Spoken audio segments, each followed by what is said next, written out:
সকাল থেকে আমরা নজর রেখেছি নির্বাচনের দিকে। প্রতি মুহূর্তের আপডেট আমরা তুলে ধরছি আপনাদের সামনে। রাজ্যের 8টি কেন্দ্রে চলছে ভোট গ্রহণ, সারা দেশে 58টি আসনে চলছে নির্বাচন এবং প্রতি মুহূর্তের আপডেট।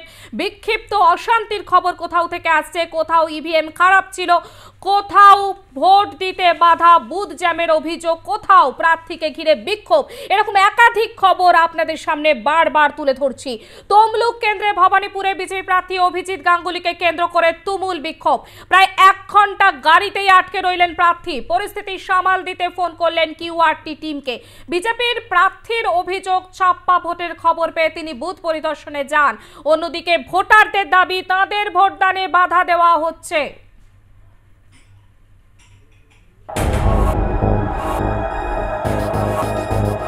তমলুক লোকসভা কেন্দ্রের অন্তর্গত ভবানীপুরে সেখানে উত্তেজনা এবং ছাপ্পা ভোট হচ্ছিল বলে অভিযোগ করছেন বিজেপির প্রার্থী এবং তার এজেন্ট।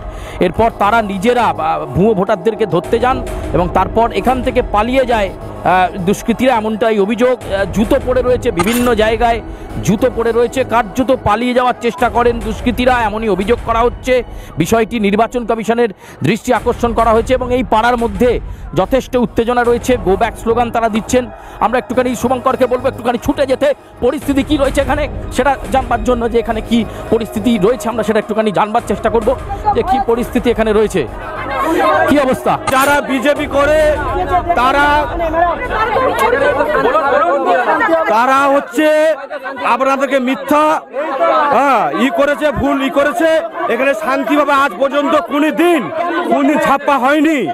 আর আপনারা অভিজিৎ গাঙ্গুলি যে এসছে প্রার্থী, আপনাদেরকে ভুল ইনফরমেশন করেছে, সেই জন্য মানুষরা ভয়ে দৌড় মেরেছে। ঠিক আছে, মিথ্যা অভিযোগ করেছে। আর যারা এক্ষুনি আপনাদেরকে মিডিয়াদের করলো, তারা একদম পুরো বিজেপির ঘনিষ্ঠ। ভবানীপুর কন্যাশ্রী শান্তিশ্রী বিদ্যা মন্দির, কন্যা বিদ্যা মন্দির, ঠিক আছে। ওরা এসে এলাকার লোককে, যারা ভোটার যারা আসছে তাদেরকে উত্ত্যক্ত করছে এবং ভয় দেখাচ্ছে, ধমক চমক দিচ্ছে যাতে না ভোট দিতে পারে। সকাল থেকে করছে, আমাদের পোলিং এজেন্ট বুঝতে দেয়নি, সকাল থেকে পোলিং এজেন্ট বুঝতে দেয়নি। তারপরে আমরা পরে এসে পোলিং এজেন্ট বুঝেছি। 232 নম্বর বুথ। গ্রামবাসীরা বিক্ষোভে ফেটে পড়েছেন। অভিজিৎ গঙ্গোপাধ্যায়, তাকে ঘিরে slogan, go back slogan, BJP হাটাও স্লোগান। এই মুহূর্তে উত্তেজনা চরমে ভবানীপুরে। তমলুক লোকসভা কেন্দ্রের অন্তর্গত ভবানীপুরে আমরা দেখতে পাচ্ছি বিজেপি হাটাও স্লোগান। আমি আরো একবার শুনবো।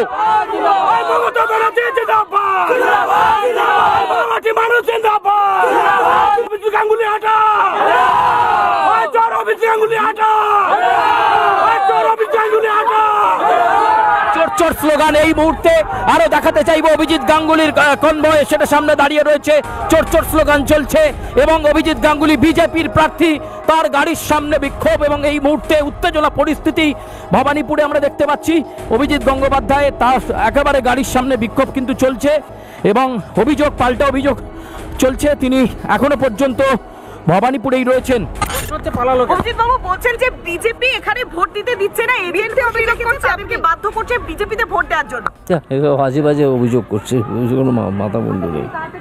যে স্লোগান দেওয়া হচ্ছে, স্লোগান দিচ্ছে দিক না, আমরা রাখছি কিউআরটি ডাকছি, কুইক রেসপন্স টিম ডাকছি আমরা এক্ষুনি। আচ্ছা, এতগুলো তো কুইক রেসপন্স টিম রয়েছে, শুধুমাত্র তমলুকের জন্য 232 কুইক রেসপন্স টিম রয়েছে, সেক্ষেত্রে এখানে কি কুইক রেসপন্স টিমের অভাব রয়েছে? কুইক রেসপন্স টিম তো এক জায়গায় থাকে না, একেবারে কুইক রেসপন্স টিম ডাকছেন অভিজিৎ গঙ্গোপাধ্যায় এবং এই মুহূর্তে তার গাড়ির সামনে বিক্ষোভের ছবিটা আমি দেখাতে চাইবো, আমি দেখাতে বলবো। এখানে চরম উত্তেজনা রয়েছে।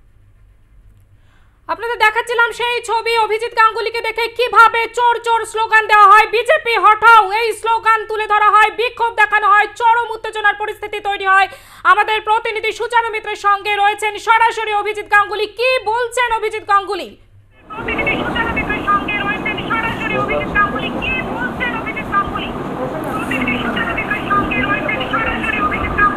একেবারে এই মুহূর্তে অভিজিৎ গঙ্গোপাধ্যায় তিনি রয়েছেন, একাধিক বুথ পরিদর্শন করেছেন, বাধার সম্মুখীন হয়েছেন, পাল্টা প্রতিরোধ গড়ে তুলেছেন তিনি।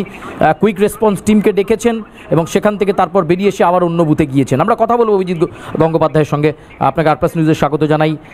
এখনো পর্যন্ত ভোট পর্ব কেমন হচ্ছে? বিক্ষিপ্ত কয়েকটা গন্ডগোল হলো, আপনাকে গো ব্যাক স্লোগান হলো, এমনকি চোর স্লোগানও হলো। ওসব স্লোগান টোগান অনেক দেখেছি, ওতে আমাকে প্রভাবিত করা যায় না কোনোভাবেই। আমি ভয় টয় পাই না ওসবে। আর এই যারা চোর স্লোগান দিচ্ছে তারা নিজেরাই এত বিভ্রান্ত যে আমাকে চোর স্লোগান দিচ্ছে, কে আসল চোর এখনও চিনতে পারছে না। সেই বিভ্রমটা কাটানোর দায়িত্ব আমাদেরকেই নিতে হবে, আমরা কাটিয়ে দেবো সেটা, ওদেরকে বুঝিয়ে দেবো, একেবারে হিসেব করে বুঝিয়ে দেবো যে আসলে চোরটা কে। আর ওরা যেটা করছিল একটা ওই মনোবৈজ্ঞানিক দাবাও বলেন না ক্রিকেটের ভাষায়, মনোবৈজ্ঞানিক দাবাও দেওয়ার চেষ্টা, যে আমি ভয় পেয়ে চলে যাই কিনা, কিন্তু আমি তো দাঁড়িয়েছিলাম। আর আমার সিকিউরিটি যারা ছিলেন তাদের কাছে ওই মবকে 2 মিনিট ম্যাক্সিমাম, তার 1.5 মিনিটও লাগতো না, তাতেই কন্ট্রোল করে দিতে পারতাম আমি, যদি বলতাম যে হটাও লোককে, সে আমি বলিনি। তো কারণ তাদের বাকস্বাধীনতা আছে, তারা বলুক, চোর বলুক, ছ্যাঁচড় বলুক, যা খুশি বলুক, চিৎকার করুক, কতক্ষণ করে, কতটা বাড়ে আমি দেখছিলাম। বেশি বাড়লে আমাকে কিছু করতেই হতো, লাঠিফাঠি হয়তো চালাতেই হতো আমার সিকিউরিটি গার্ডদের, আমি অর্ডার দিতাম। কিন্তু সেই জায়গায় আসার আগেই কুইক রেসপন্স টিম এসে তাদেরকে লাঠি বেটা করে দূর করে দিল। কুইক রেসপন্স টিমকে আমি খবর দিয়েছিলাম ঠিকই, এবং quick response team really quick response করলো, এলো। ওদের এই time attending time 10 minute 15 minute, ওরা এলো 15 মিনিটের পরে। আমিও লক্ষ্য করছিলাম, আপনাদের অনেক সাংবাদিক বলছেন যে আপনি কিউআরটিকে খবর দিয়েছেন, তারা এখনও আসছে না কেন। বলতে বলতে দেখি 4-5 জন কিউআরটির লোক এসে, এবং সেখানে মহিলারাও ছিলেন, তারা পিটিয়ে তাদেরকে সরিয়ে দিলাম। এটা 1 মিনিটের কমে তারা সরে গেল ওইখান থেকে, ওই রাস্তার উপর থেকে। তো এটা ইন রিয়েলিটি ওদের কোনো রিভার্স কিছু ছিল না, থাকলে পরে 1 মিনিটে এইভাবে কোনো মব ডিসপার্স করা যায় না। খেলা হবে স্লোগান বিভিন্ন জায়গায় দেখছিলাম, খেলাটা কেমন হলো বা কেমন হচ্ছে বলে মনে হচ্ছে? দেখুন, খেলা আমার মনে হচ্ছে খেলা ঘুরে গেছে। খেলা ঘুরে যায় না তো, খেলা ঘুরে যাওয়ার ফলে তমলুকে আশ্চর্যজনকভাবে প্রথম 4 ঘন্টায় ভোট পড়েছে 38%। এটা সাধারণত হয় না। এরপর দুপুরে তারা একটু চেষ্টা করবে, কানে আসছে, কোথাও কোথাও মারামারি করার চেষ্টা করছে, তো সেসব রুখেও দিচ্ছে, কেন্দ্রীয় বাহিনী আছে। আমরা তো কারোর উপর হাত তুলি না, আমরা বিজেপি কারোর উপর হাত তোলে না, কাউকে কোনো করে না, আক্রমণ করে না, সরকারের উপর ছেড়ে দেয়। তো সরকারি বাহিনী তাদেরকে আটকে দিচ্ছে, সরিয়ে দিচ্ছে, এসব করছে। তো আমার মনে হচ্ছে 3টে অবধি এটা চালাতে পারে। এখন তো প্রায় 1টা বাজে, ঘন্টা 2 চালানোর চেষ্টা করবে। আমাদের লোকজনও প্রস্তুত, এবং পুলিশ বাহিনীও প্রস্তুত। পুলিশ মানে পশ্চিমবঙ্গের পুলিশ নয়, কেন্দ্রীয় পুলিশ বাহিনী। পশ্চিমবঙ্গের পুলিশের উপর আমার কোনো আস্থা নেই, প্রস্তুত। দেখা যাক কতদূর করতে পারে। নন্দীগ্রাম, হলদিয়া লিড দেবে? দেখুন, আমি হোপফুল, কিন্তু এই বিষয়ে আমি আর বিশেষ কিছু বলবো না। ভোটের কৌটো খুললেই দেখা যাবে, কৌটোখানা খুলে টুকটুক করে দেখতে হবে, বোতাম টিপে কে কত পেল, তখন। ধন্যবাদ। আমরা কথা বলছিলাম অভিজিৎ গঙ্গোপাধ্যায়ের সঙ্গে, এবং তিনি বলছেন খেলা হবে নয়, খেলা ঘুরে গেছে, এবং ভোট গ্রহণের এখনও বেশ কয়েকটা ঘন্টা বাকি রয়েছে। এরপর তিনি আবার বেরোবেন, ময়নার দিকে যাবেন, সেখানকার ভোট পরিস্থিতি কী রয়েছে সেটা খতিয়ে দেখবেন। একেবারে সুচারু নজরে থাক।